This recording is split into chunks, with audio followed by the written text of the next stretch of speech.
Merci, Monsieur le Président. Thank you very much, President. Members of the Human Rights Council, Excellencies, thank you for convening this special session of the Human Rights Council on Iraq. Over the past decade, the population of Iraq has endured relentless violence and unrest. This has escalated dramatically in recent months as the so-called Islamic State in Iraq and the Levant, ISIL, group and associated armed groups have seized large parts of Anbar, Nineveh, Saladdin, and Diyala governorates. There have been thousands of casualties, mainly among civilians, and widespread destruction of infrastructure and of livelihoods. Over 1 million people have been forced to flee their homes in terror, often under imminent and serious threat to their lives. OHCHR human rights officers presently in Iraq continue to gather strong evidence that serious violations of international human rights and humanitarian law have been committed in areas under the control of ISIL and associated groups. This includes targeted killings, forced conversions, abductions, slavery, sexual and physical abuse and torture, and the besieging of entire communities on the basis of ethnic, religious, or sectarian affiliation. Mosques, shrines, churches, and other religious sites and places of cultural significance have also been deliberately destroyed. The effect of the ongoing conflict on the children of Iraq has been catastrophic. Many have become direct victims of the conflict, while others have been subjected to physical and sexual abuse, whose scars may remain with them throughout their lives. Children belonging to ethnic and religious communities targeted by ISIL have endured particularly extensive violations of their rights. In the course of numerous interviews conducted by OHCHR staff in camps for the internally displaced, families have reported forced recruitment by ISIL of boys as young as 15. Some of these boys, who subsequently managed to escape, told their families that they had been positioned on front lines during military operation to shield ISIL fighters. Others said that they had been forced to donate blood for treatment of injured fighters. Child soldiers have been posted at illegal checkpoints set up by ISIL and also by other armed groups operating in Baghdad and other areas. And we are very happy to have my colleague Leila Zerougui here to tell us more about the serious plight of children in Iraq. Let me say a few things about the ethnic and religious groups that are under attack. Christian, Yazidi, Turkmen, Shabak, Kakae, Sabaeans, and Shia communities have all been targeted through particularly brutal persecution, as ISIL has ruthlessly carried out what may amount to ethnic and religious cleansing in areas under its control. The full extent of casualties is difficult to determine. Many have been killed directly. Others have been besieged and deprived of food, water, or medication. Hundreds of thousands of civilians from these communities have fled to remote and desolate locations where unconfirmed reports indicate that scores of children, elderly people, and people with disabilities have been dying as a result of exhaustion and deprivation. At least 850,000 people have found refuge in displacement camps established by the government of the Kurdish region, and others in host communities where resources are often scarce.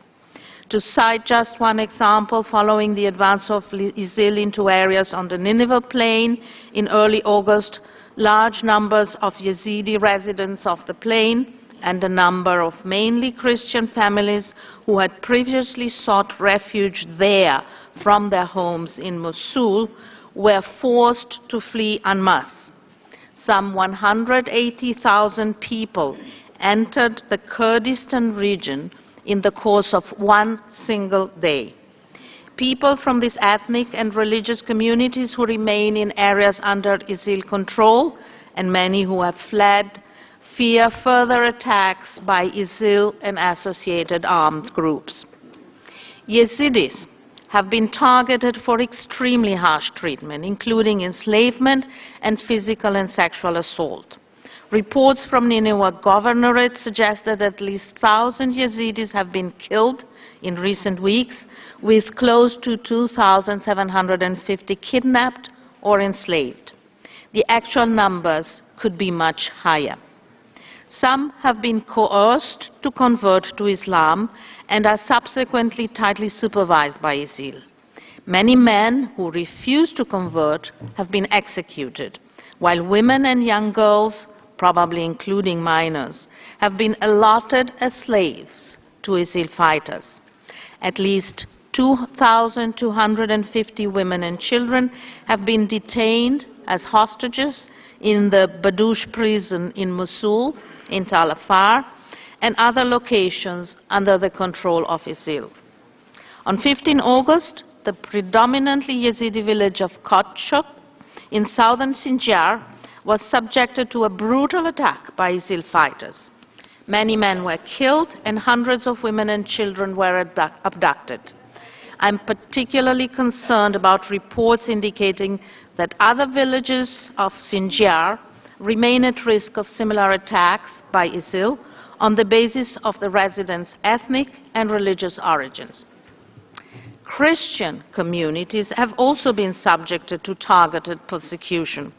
As a result, 8,000 members of the Christian community in Mosul have fled, according to officials, and many more from other locations in Nineveh Governorate. On 17 July, ISIL members in Mosul started marking the houses of Christian and Shia with property of the Islamic State marks. Families were given an ultimatum to convert, pay a protection tax, leave after abandoning all their belongings and savings to ISIL fighters, or face execution. The Christian Patriarch of Mosul later informed OHCHR staff that all Christians had fled the city. A large number of Shia have also left Mosul. The Shabak and Turkmen communities have also been targeted.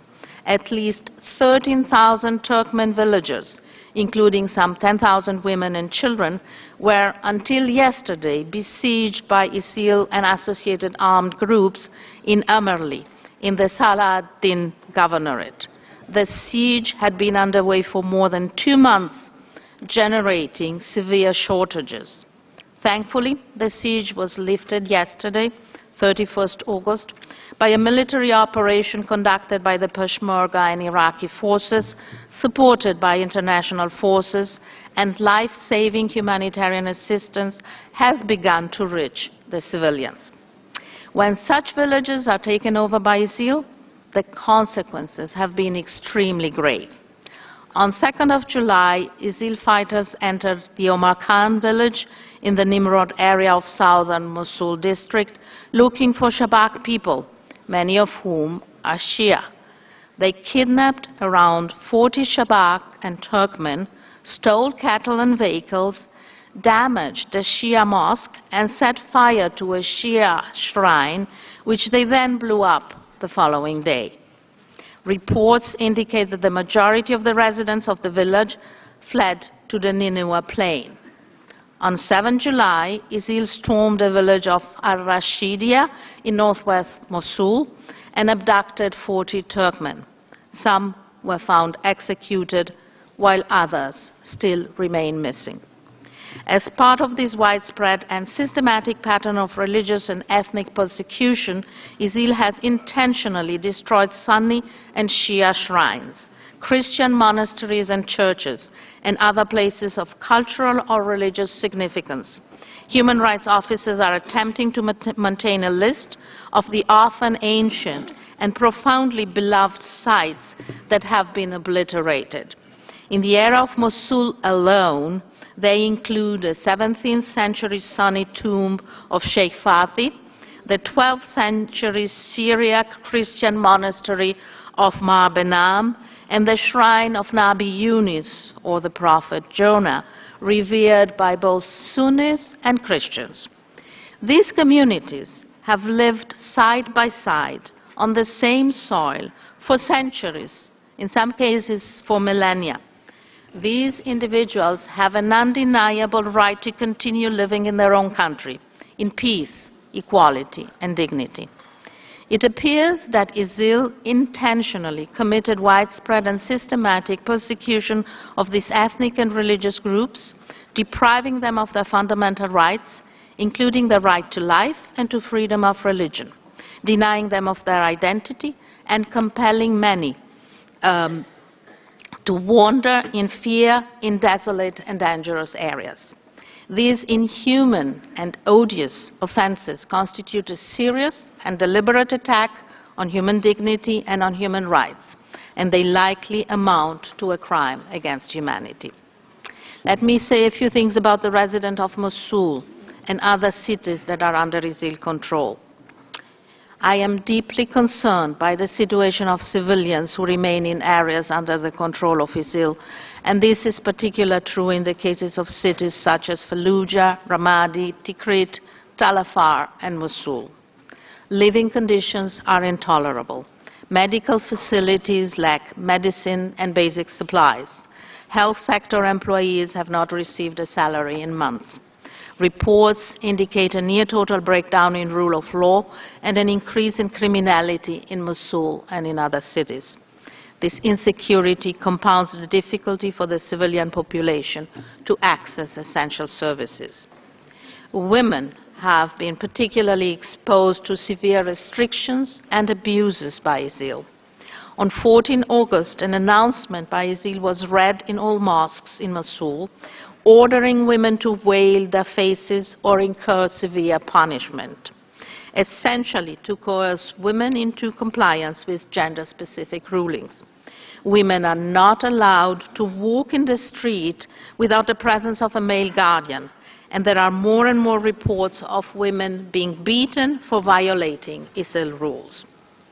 Let me stress here that armed groups have an obligation to ensure that all civilians under their control are protected, that they have unhindered access to hospitals and humanitarian assistance, and that they are able to live in safety and in dignity areas where fighting or violence is taking place. There's also been report of killing of officials, civilian officials, and executions of de combat, military or security personnel. OHCHR, in fact, has received report of executions by ISIL of religious leaders, including 12 Sunni religious leaders in Mosul who refused to pledge allegiance to ISIL. Confirmed reports also indicate government officials and other civil servants have been kidnapped and executed because of their service in the Iraqi administration. In some cases, the houses have been burned down and their families have been persecuted, and others remain in detention. My office has also received reports of executions of ill treatment of hors de combat soldiers, police officers, and prisoners of war, including Air Force recruits and Army conscripts, in complete breach of international humanitarian norms. On 12 June, following an ISIL attack on an Iraqi Air Force base near Tikrit, over 1,500 young conscripts went missing. Many bodies were subsequently found in the Dijla River. They had clearly been executed. Videos viewed by OHCHR staff, which have also been confirmed by witness and survivor reports, show the systematic shooting of hundreds of handcuffed men in civilian clothes, some of them wearing military uniforms under their tracksuits. Let me also turn to executions by Iraq's security forces and anti-ISIL militias during the period under review. OHCHR has also received reports that in recent months the Iraq security forces, the ISF, and anti-ISIL armed groups have perpetrated violations of human rights and humanitarian law that may amount to war crimes. On 15 June, at least 31 detainees were executed at the Alcalá police station in Tal Afar by police officers fleeing their posts shortly before the approach of ISIL fighters. On 17 June, members of Asayab al-Haq, a Shia armed group, entered Al-Wahda police station in the Khartoum area of Diyala and reportedly executed 48 detainees, all Sunni. On 22 August, members of the so-called volunteers unit affiliated with the ISF and other armed men carried out an attack on the Musab bin Umair Sani Mosque in Bani Wais village in Kanakin district. They opened fire on worshippers from the entrance and the windows of the mosque, as well as from the roof, killing at least 73 men and boys and wounding 38. Iraqi army and police units were allegedly close to the scene at the time of the attack, but failed to intervene. I welcome the announcement by the Speaker of the Iraqi Council of Representatives that an investigation into the incident has been launched with a view to bringing the perpetrators to justice. Mortar rounds and shelling by the ISF have killed and injured many civilians in Tel Keif city, Batnaya and Tel Eskuf towns. On 14 and 15 August, 2 airstrikes in the Hawija area of Kirkuk killed 25 civilians, including 4 women and 3 children, and wounded 20 others. Other airstrikes in the Dakuk district in Kirkuk resulted in the killing and injury of civilians on 13 August. 4 civilians were wounded in Saad village, and 5 civilians, including 1 woman and 3 children, were killed and 3 more wounded in Al-Wahda village. In Fallujah, in the province of Anbar, between 14 and 17 August, the General Hospital recorded 17 civilians killed, including 1 child, and 26 wounded, including 6 children and 2 women, as a result of shelling. We have also received reports that ISF airstrikes in areas near the Baiji refinery in Saladin have resulted in the killing of at least 25 civilians and the wounding of 40 more. Mr. President, I am profoundly, deeply concerned at the grave impact the current conflict is having on civilians, including children and people from Iraq's ancient and diverse ethnic and religious communities. Systematic and intentional attacks on civilians may constitute war crimes and crimes against humanity. Individuals, including commanders, are responsible for these acts. Even though this conflict has severely reduced the Iraqi government's control over large parts of its territory, the government continues to bear primary responsibility for the protection of all persons on its territory and must endeavor to implement its obligation. Additionally, all parties to the ongoing armed conflict are obligated to abide by international humanitarian law, which governs the conduct of conflicts, and international human rights law, which applies during times of war and peace. All parties must also take all feasible precautions in areas under their effective control to spare civilians from the effect of hostilities and to respect, protect, and meet the basic needs of civilian populations. Moreover, I must forcefully remind all parties that they are obligated to treat members of armed forces who have laid down their arms or who are hors de combat humanely. Former High Commissioner Navi Pillai has called repeatedly and resoundingly for the immediate cessation of acts of violence and abuses committed against the civilian population of Iraq. I reiterate that call today. The reports we have received reveal acts of inhumanity which are on an unimaginable scale. And I am particularly concerned about the persecution that is taking place. As I've just outlined, several groups in Iraq are intentionally and severely deprived of fundamental rights contrary to international law by reason of their ethnic and religious identity. This is a crime against humanity under international law. The international community must intensify its efforts to protect all Iraqis, including ethnic and religious communities, and those who are particularly vulnerable. The international community and the government of Iraq must exert all efforts to ensure that any individual who has participated in or supported the commission of these crimes is held accountable in accordance with the law. To the extent possible, OHCHR and human rights activists have documented all violations of human rights and will continue to do so, with a view to ensuring that the perpetrators will ultimately be held accountable.